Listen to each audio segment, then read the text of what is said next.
she was sharing her experience of talking to the players about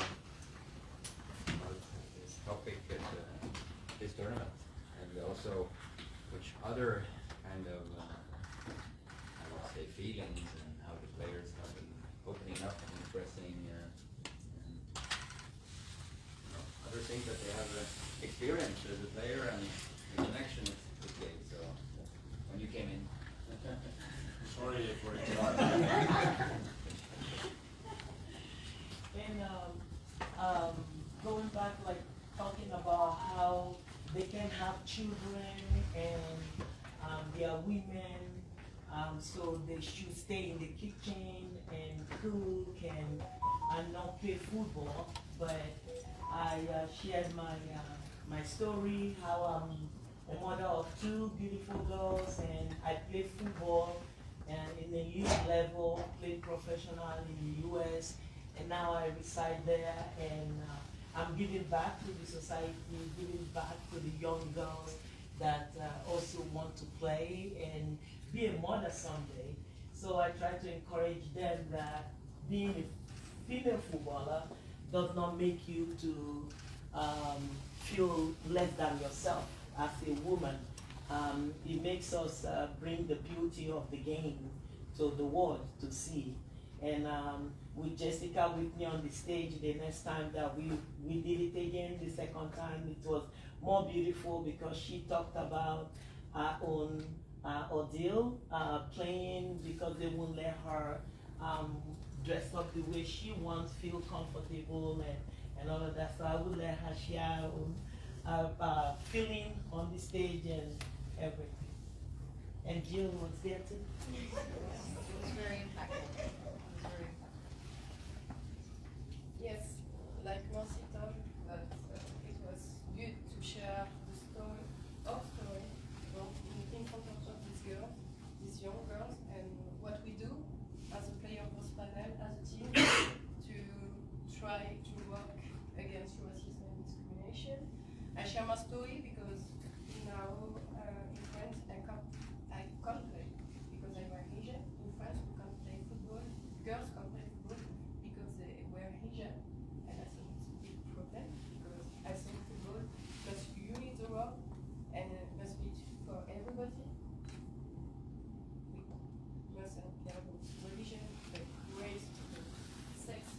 We are just seeking to play football, and it must be for everybody in the world, even for girls who wear hijab, because I think because of football we can be in a good situation, we can share things with other people, and we can open the mind. So I think we must do something as a player panel to be and to feel that when we are on the field we are safe and we are in security, and we can just play football, and because football is just a game, and everybody must play and must have a game.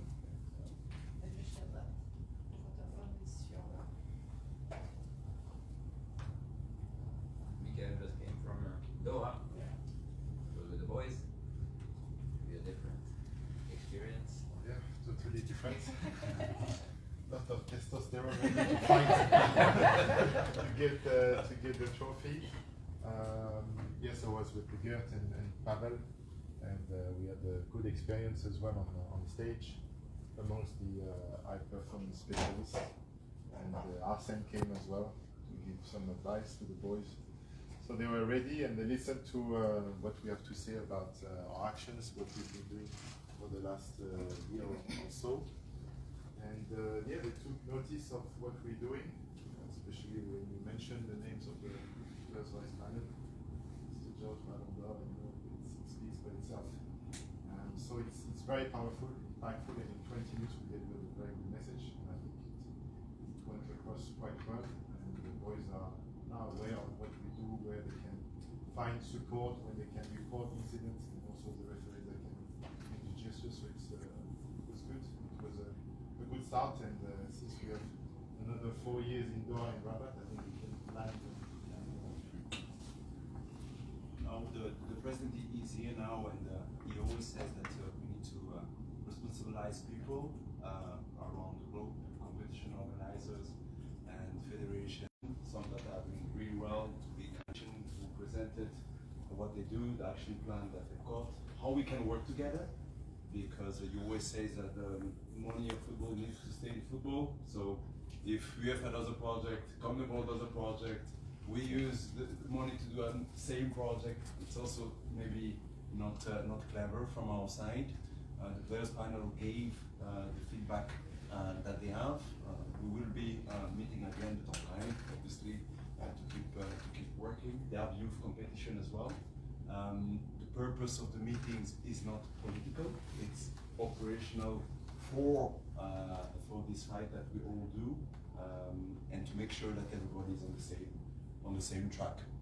These were the 2 days. If I summarize this properly, Ivan, maybe you can touch base. And Mr. George also came and said that we need to make sure that we sensibilize the governments and to touch base the communities. And Mr. George, maybe you want to address people here why FIFA President is here. Well, thank you. I think I prepared a speech on behalf of the panel. So, Mr. President, good to see you.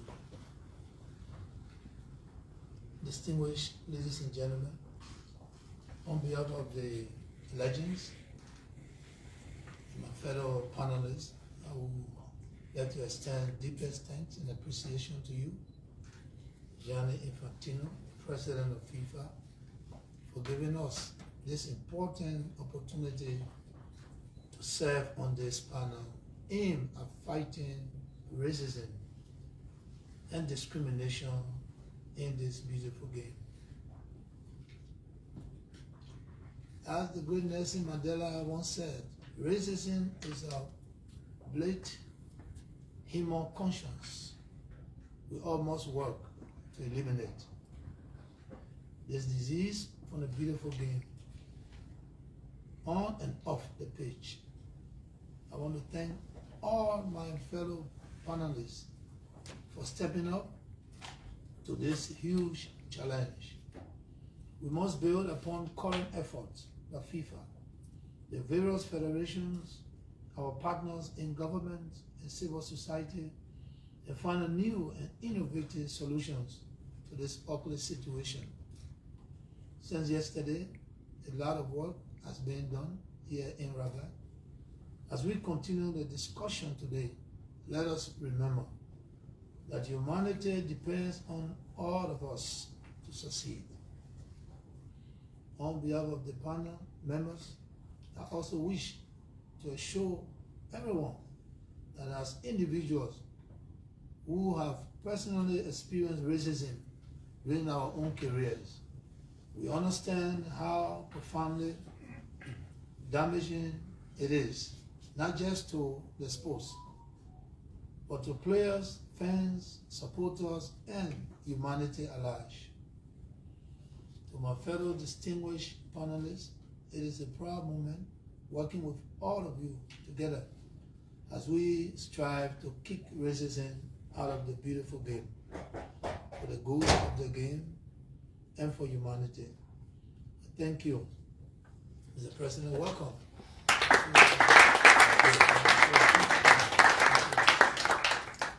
Yes. Merci, Monsieur.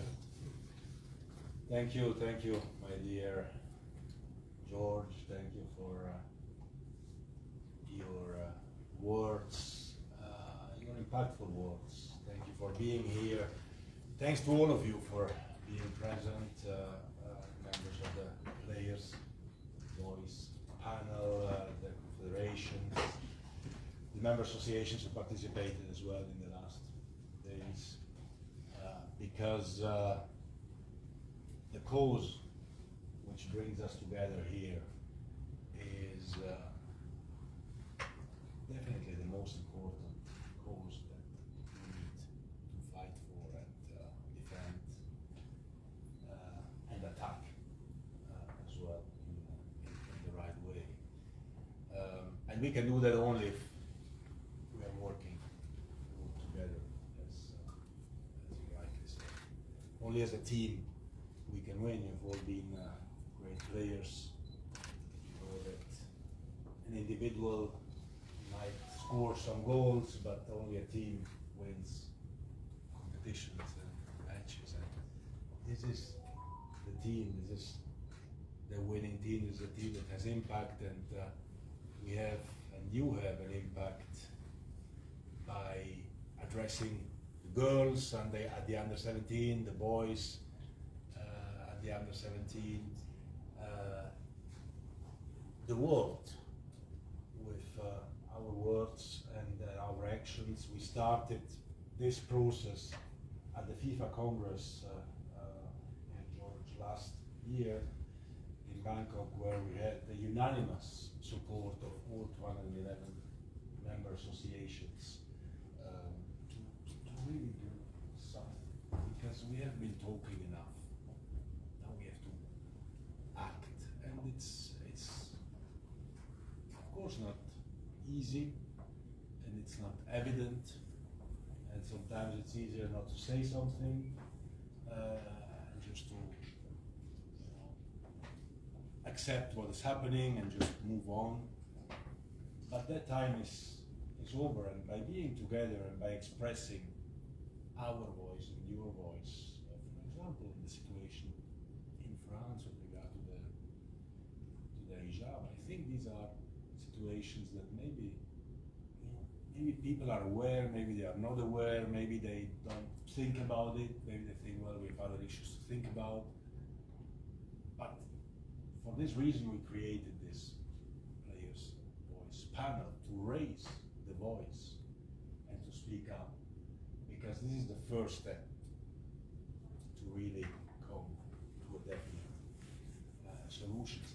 The other steps that we have put in place, that you've been speaking about, that you know that the regulations, the sanctions, we changed our disciplinary code, we increased of course the sanctions, the education programs at competitions, but also more generally in schools, in the framework of the Football for Schools program of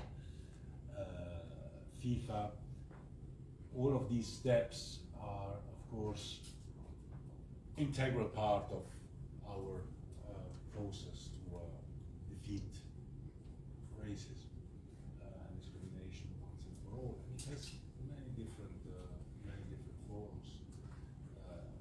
We see now, even at this FIFA Under 17 Girls World Cup, how globalized women's football, which as such is still discriminated in many parts of the world, and we see how global it has become. For the first time, we organize a Women's World Cup in Africa. And the semi-finalists are from 4 different confederations, from CONCACAF, CONMEBOL, AFC, and UEFA in Africa. So we can see that the whole world is involved, and that's why the strength and the power of the message that we can pass and that you can pass is absolutely crucial. Similar for the boys who are playing now in Qatar in the Under 17 World Cup. There is an attention, there is a media attention from all over the world, and we have to use this attention to pass our message and to continue with this. It is much more powerful if you speak than if some administrators speak, or even if some decisions are taken by some disciplinary bodies which affect only one particular situation. We have to do everything. We have to act. As I always say, and I really believe that to act in a racist way is not just wrong, but it's right, and prosecute and push authorities to prosecute racist acts. But on top of that, we need to keep going, we need to keep talking, we need to keep defending, we need to keep raising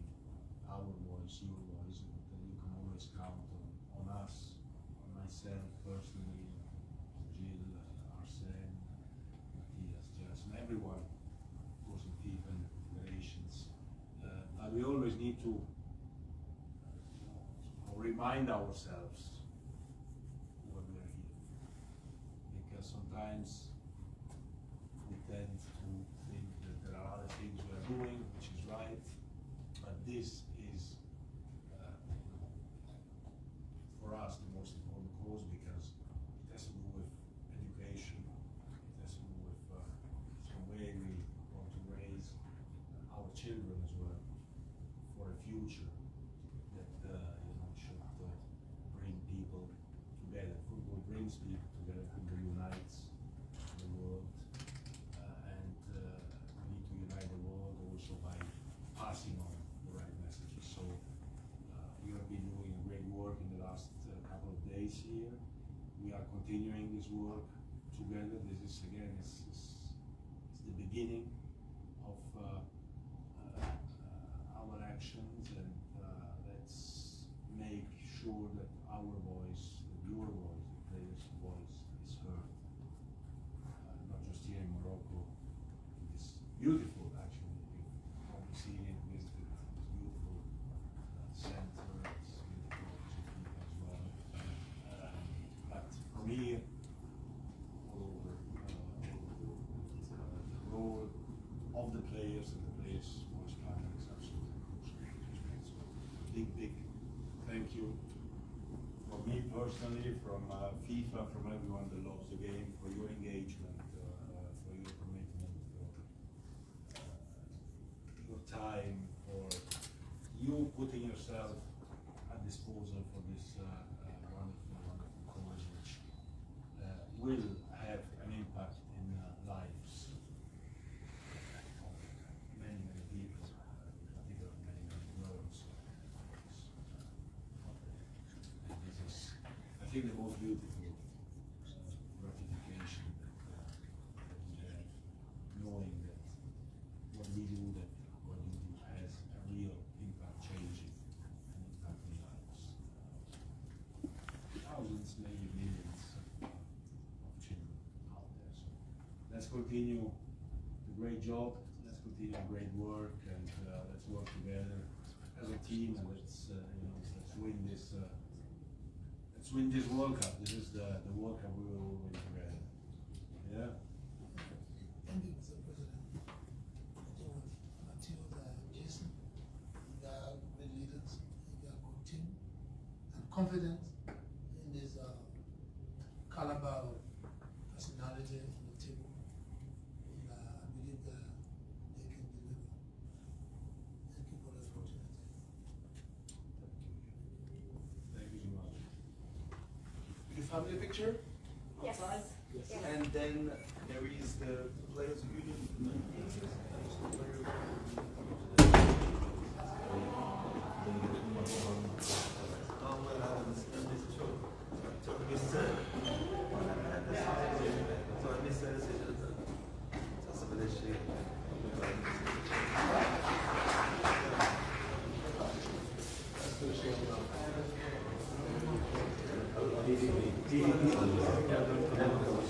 You want to do the one outside?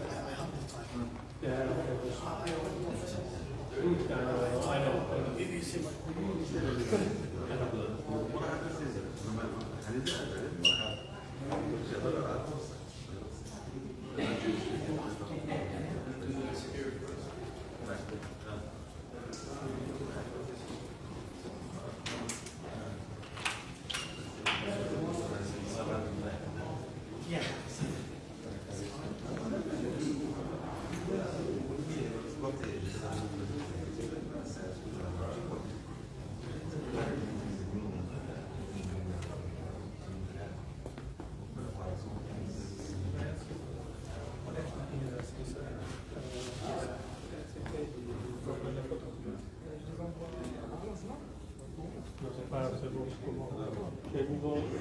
J'échange les échanges.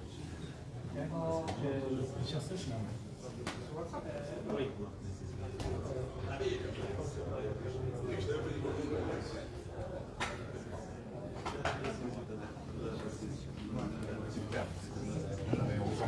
C'est bon. Sorry.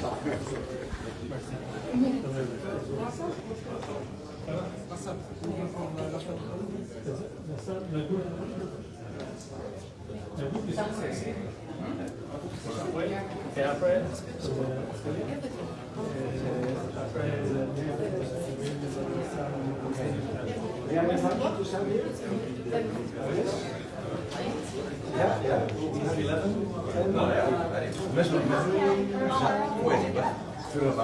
L'ha deixat tradução. Ouais, quelle heure?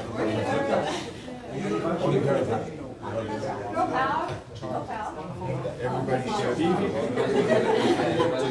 Broadcast football content. all PvP team members. Yeah, players are. Il faut enlever le... ça.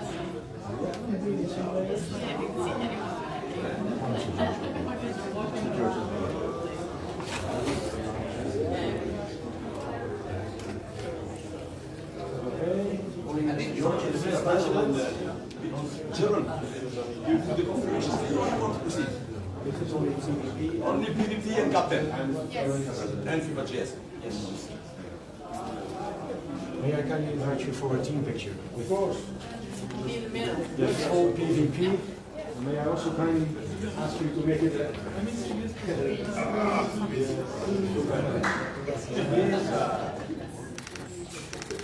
Are you okay? Yeah, I see. Very nice, yeah. Thank you.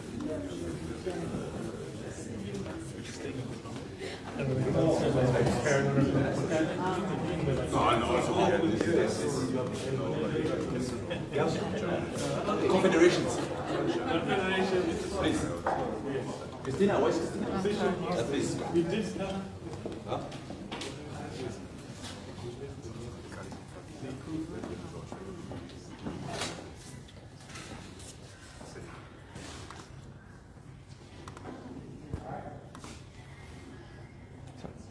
Oh, thank you.